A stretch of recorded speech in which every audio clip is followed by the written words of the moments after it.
नमस्कार मु अनु स्वागत करुछि आपनको मो यूट्यूब चैनल को। आज आमे बनैबा को जाउछु आपेल पायस माने आपेल रो खीरी।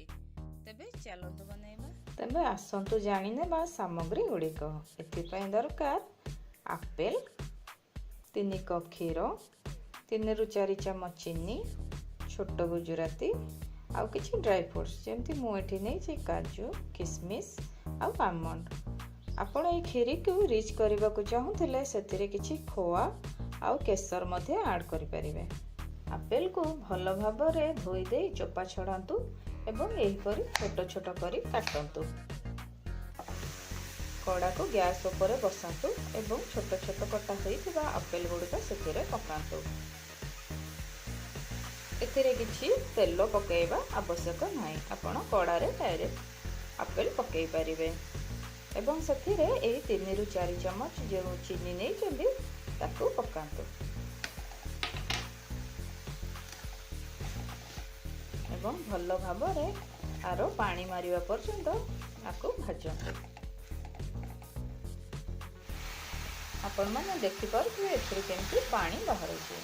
एही पानी पूरा पूरी मरिबा पर्यंत आकु भलो भाबरे भाजंतु। ताकू मझिरे मझिरे एपरी चलो थांतु जेमिति तळे लागि न जिवो। वर्तमान आपण देखि पारुथबे एथुरु पानी संपूर्ण भाबे मरि जायछि एवं यहा गोटे जेल फॉर्म रे परिणत हे। एबे हमें यहा को तळ को ओल्हाई देई ठंडा हेबा पय छाडी देबा। मु एथि गुजराती के गुंड करि देइछि आ आलमंड को हल्का क्रश करी कुटी देइछि।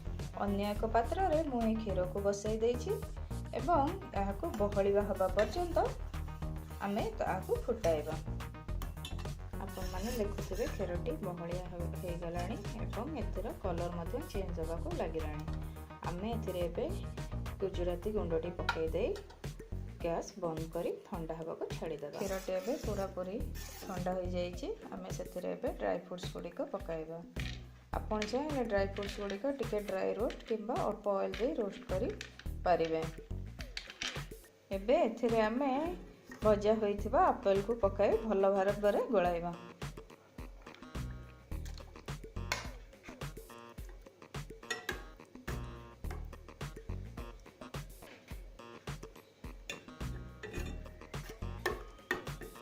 आपण माने देखि पारुथबे आपेल पायसटी पूरा पूरी रेडी हो जाइछि। आपण चाहिले एथिरे किछि आपेल एसेंस मध्ये ऐड करि परिबे। आपेल पायसटी पूरा पूरी रेडी हो जाइछि। आपण एहा को निश्चित घरे ट्राई करंतु एवं आपणकर कमेंट मो कमेंट बॉक्स रे दबा को भूलिबे नै। यदि आपण मानको मो रेसिपी गुडी को भलो लागुथिबो तबे लाइक शेयर और सब्सक्राइब करबा को भूलिबे नै।